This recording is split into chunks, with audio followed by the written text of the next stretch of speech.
حسن بصری رحمہ ایک نیک شخص کا ذکر کرتے ہیں جس کا بھائی ہنس رہا تھا،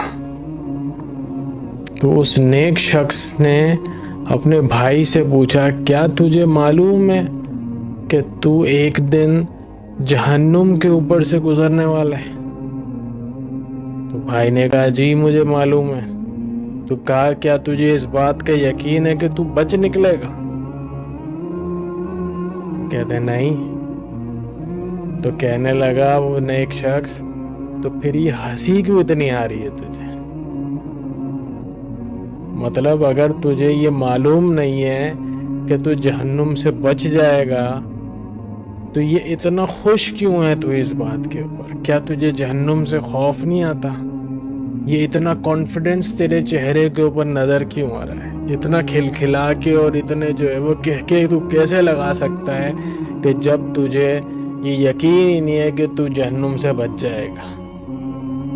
جس آدمی کے اندر جہنم کا خوف ہو، ٹھیک ہے، وہ اس طریقے سے ہنس کیسے سکتا ہے؟ اس طریقے سے مسکرا کیسے سکتا ہے؟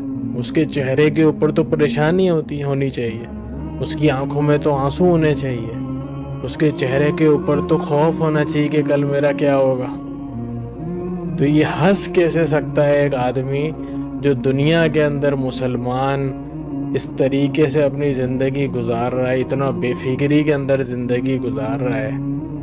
تو وہ آپ کے اور میرے لیے بھی یہی سوال ہے، اگر ہم پورا دن جو ہے وہ ہنسی اور کہکوں میں زندگی گزار رہے ہیں تو پھر ہمیں بھی اسی دوزخ کے اوپر سے ایک دن گزرنا ہے۔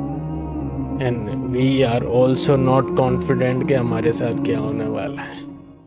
7 سمندروں کا مالک میرا اللہ، ندیوں کا مالک میرا اللہ، دریاؤں کا مالک میرا اللہ، آسمان سے برسنے والی ایک ایک بوند کا مالک میرا اللہ، صرف تیرے ایک آنسو کا انتظار کر، خوش ہوتا ہے تیرے ایک آنسو سے، وہ بھی نہیں دے سکتا اللہ کو، وہ کہتا ہے منہ ہی بنا لے رونے جیسا، اگر یہ آنسو بھی تو مجھے نہیں دے سکتا، تو اتنے احسان کے بدلے اگر تو مجھے ایک آنسو نہیں دے سکتا، میرے سامنے جھک نہیں سکتا، مجھے سجدہ نہیں دے سکتا، منہ ہی بنا لے، پھر جو مانگ لے دے دوں گا تجھے۔